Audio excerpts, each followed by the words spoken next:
swinging delivery. Now then, Janisi Kazwe. What has he given here? The Moroccan players surrounding the referee. Should he be seen? But on this occasion, it looked like Ali's delivery, and not really much in that. It was Tamang Monari on as a substitute. Just trying to get... And the referee is going to come across to look at the images here. Communication with the VAR team. Question is, was this a penalty? That is what the referee wants to verify. There's the contact.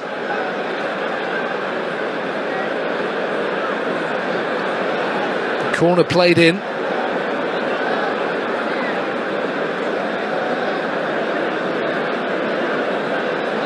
It was Monari just on as a substitute. The Pirates defender up against Mokadem. And the referee getting a good look at this. Does he feel that the contact merits a penalty kick to Berkane? Yes, he does.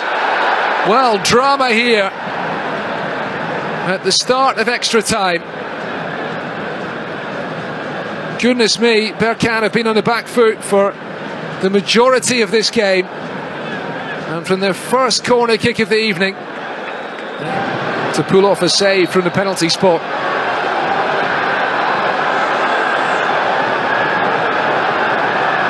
El Fali for Berkane scores, sends the goalkeeper the wrong way, and Berkane have the lead in extra time.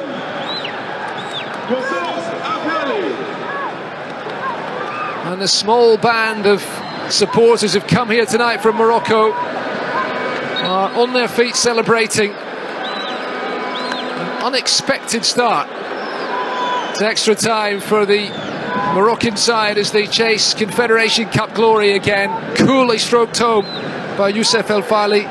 6 goals in this Confederation Cup for him now.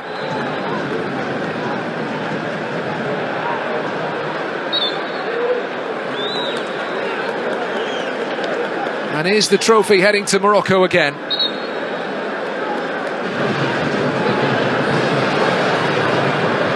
Space for Berkane to break into. Scoudi driving forward. Just to hold on to this ball. It's the difference that the fresh legs make here. Scoudi still going. And eventually, the free kick is given against the Berkane player. Goes early. It's a terrific cross from the right-hand side, and the quality of the header was lacking. There's another Berkane player down in the box here who will require some treatment. The referee suggesting bring the stretcher on and take him off. Young number 6.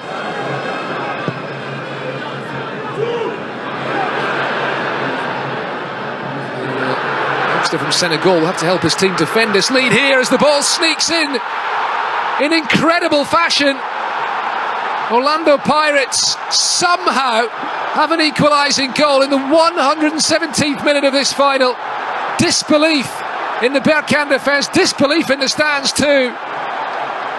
And the locals here delighted for one of their own, Olisa Nda, in the Orlando Pirates lineup, but Pirates fans back home in South Africa, just as they'd lost all hope of salvaging this final in the middle.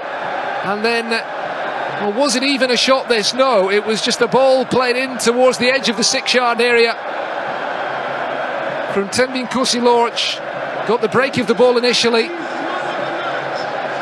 and somehow that has evaded everybody on its way into the corner. What a remarkable moment.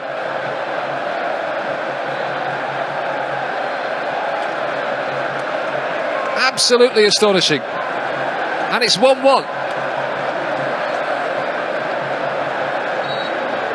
Mekwenda kubeba mpira usinga ukiwa katika mkono wake wa kushoto kwa kujiamini kabisa, anaweka katika eneo lile Tazama mwamuzi ilikubaliana naye kwamba alipoweka ni sawa sawa. Jaribu pia kumtazama Hamza Hamian Akbi. Na mtazamana macho kwa uso kwa macho. Anamuona na yeye anamuona. Haya, nyuma mpira. Happy! Chini kabisa. Katika eneo ambalo haikuwa rahisi kufika kwa Hamza Hamian Akbi. Happy Jele anaandika penalty yake ya kwanza. Tazama namna ambavyo alipigwa. Hakutumia nguvu sana.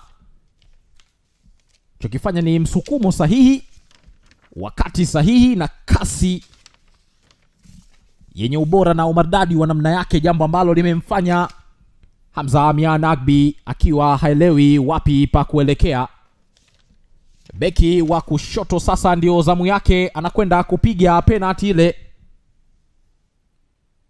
Hamza El-Musawi, yeye ndiye anayekwenda sasa kupiga penalty kwa upande wa RS Berkane. Ni yeye dhidi ya Richard Ofori.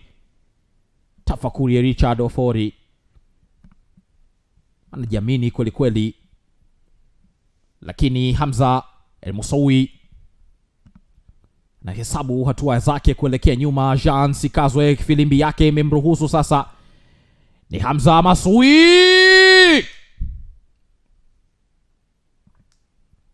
kambani. Hakuna namna ambayo Hamza El-Masawi alimpa nafasi nzuri Richard Ofori kufikia mpira ule, licha ya kwenda upande ule ule. Anajilaumu mwenyewe jinsi ambavyo alikwenda, lakini kasi yake haikuwa kubwa sana. Hamza El-Masawi huyo afurahi, lakini sasa ni Thembinkosi Lochi. Tayari penalty ni 1-1. Thembinkosi Lochi sasa ndiye ambaye anakwenda kupiga penalty ya pili kwa upande wa Orlando Pirates. Moja kati ya wachezaji wa nyumbufu, wachezaji ambao wanacheza kwa kasi ile ile kuanzia dakika ya kwanza ni yeye Thembinkosi Lochi dhidi ya Hamza Hamiani. Anahesabu hatua zake, kipenga cha mwamuzi Jean Sikazwe kimesikika. Narudi nyuma hatua moja. Thembinkosi ameondoa mpira. Hamza Hamiani Akbi ameondosha mpira vizuri kabisa, kenda kwa kasi ile ile. Kasi yake imempa nafasi nzuri ya kuondoa. Kasi ya mpira wa Thembinkosi Lochi ilikuwa ni sahihi na kasi yake Hamza Hamiani Akbi, na kuondosha mpira katika hatari. Save ya maana, lango likiwa salama katika uokozi Hamza Hamiani Akbi. Sasa Orlando Pirates wamekosa penalty moja, wakipiga katika zile penalty zao mbili. RS Berkane wao, hii ndio penalty ya pili inakwenda kupigwa. Tazama zaidi kiko wapi kile kipande cha kuingizia Yosef Zaudi. Meutenga mpira sasa vizuri. Yosef Zaudi ni yeye dhidi ya Richard Ofori. Amesha hesabu hatua zake. Jean Sikazwe, kipenga chake kimesha ruhusu sasa. Ni Yosef Zaudi kambani. Hana muda wa kupoteza Yosef Zaudi. Hana muda wa kupoteza. Meweka pira ambako Richard Ofori hawezi kufika. Faida sasa wanayo RS Berkane katika majaribio yao mawili ambayo wameyafanya, yote yamegusa nyavu. Lakini kwa upande wa Orlando Pirates katika majaribio mawili, moja tu ndio limegusa nyavu. Jaribio lingine sasa wanakwenda kufanya, alikuwa ni jaribio la tatu. Anakwenda sasa Shegofaso Mabasa nyuma ya mpira, anajitengea katika nafasi nzuri, naye pia akiangalia namna ambavyo anaweza kuweka mpira vizuri. Manyunyu ya mvua yale nayaona kwa mbali. Haya, Jean Sikazwe, kipenga chake kimeshasikika. Mabasa chuma.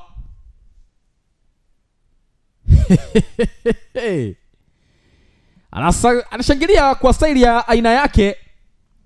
Shegofaso Mabasa, tazama namna ambavyo aliweka mpira vizuri licha ya kwenda katika upande huo Hamza Hamian Agbi, lakini kasi ya mpira ambao ulipigwa na Mabasa ilikuwa kubwa sana, kajikuta akipishana na kasi yake katika majaribio matatu ambayo wameyafanya Orlando Pirates. Mawili yameingia nyavuni lakini moja wamekosa. Hivi sasa ni nizamu ya RS Berkane kiwa anakwenda kufanya jaribio jingine, na anayekwenda kupiga ni beki wa katikati Ismail Mokadem. Tenga mpira vizuri, achokisubiri tu ni Richard Ofori kukaa sawasawa na mwamuzi Jean Sikazwe kumruhusu. Kipenga cha mwamuzi ndio kinasubiriwa. Haya, tayari ameruhusiwa sasa. Mokadem weka katika kamba, ameweka mpira eneo ambalo Richard Ofori hakufanikiwa kwenda. Ismail Mokadem anaonyesha akiwa na kigusa kichwa chake kwamba ni akili tu ndio inatumika. Ismail Mokadem piga akimpeleka mtu market, naonyesha tu ni akili. Wakati mwingine mipira kama hii napaswa kutumika akili zaidi kuliko maarifa. Haya, katika majaribio matatu kwa kila timu, Berkane wao wamefanikiwa kuwa na 100%, wakati Orlando Pirates wao wamepoteza jaribio moja. Thabang Morane Amod ndiye ambaye anakwenda kupiga jaribio la 4. Thabang Morane, roho za Waafrika Kusini pengine ziko katika mikono yake sasa. Ni Thabang Morane dhidi ya Hamza Hamian. Anajiamini kwa mbwembwe Hamza Hamian. Karibu mipira yote ambayo imepigwa. Haya, ameweka mpira juu mbali kabisa na kule ambako Hamza Hamian alifikiria. Kazi nzuri akifanya Thabang Morane. Penalty ya kikatili kweli kweli, kipiga ama kifumua ile minyavu ya juu, nyavu zenyewe zimelia poko.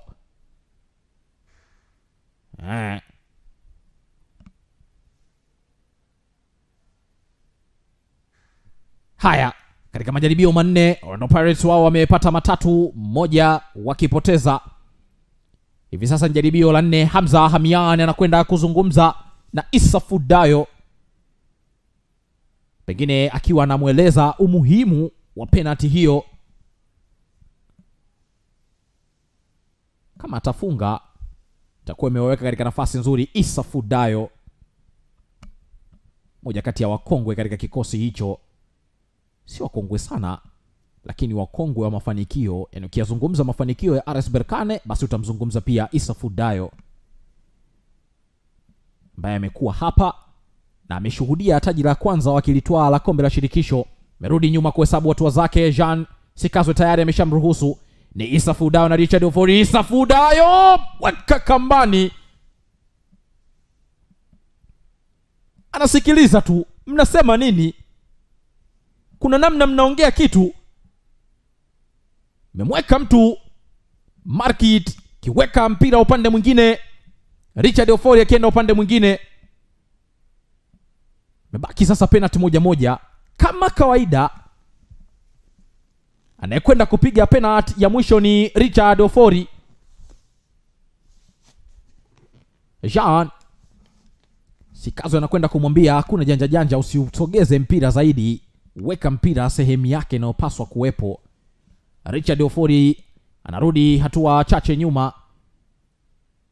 Kila kitu ni mahesabu, napaswa kuhesabu hatua. Richard Ofori na hesabu hatua zake vyema kabisa. Richard Ofori pamoja na Hamza Hamian Agbi ananyata. Richard Ofori piga katikati, hajataka kuweka kushoto wala kulia, katikati.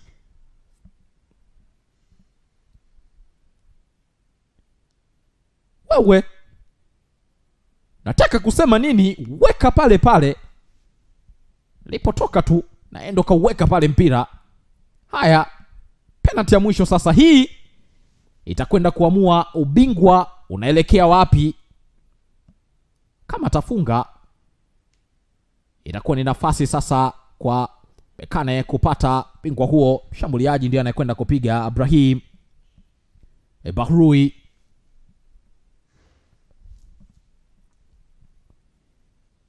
Haya, roho za wa Morocco ziko katika mikono yake hivi sasa. Mashabiki wa Berkane watakuwa wanamuombea zaidi wakiwa wameshika mioyo yao. Haya, Brahim!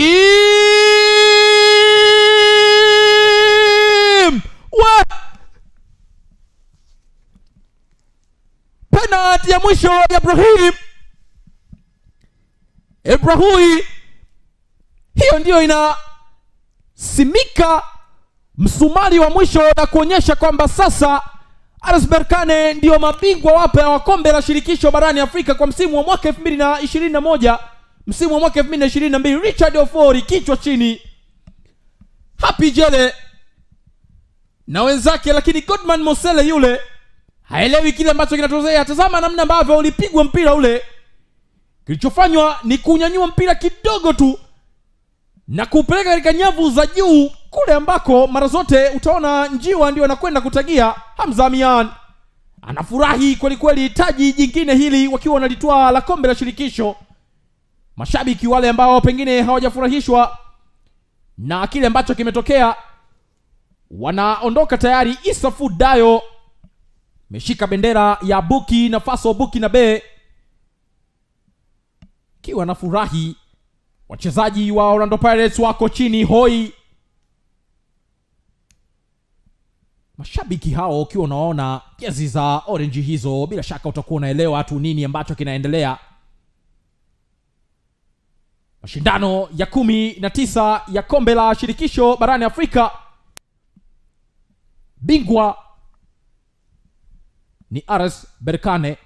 Eja studio, kisha tutakuja hapa kuja kutazama namna ambavyo utakuwa unaendelea taratibu zile za utoaji wa zawadi. Lakini kwa sasa tunakwenda studio kupata uchambuzi kidogo, kisha tutarejea hapa tena kutazama taratibu zote za utoaji wa zawadi.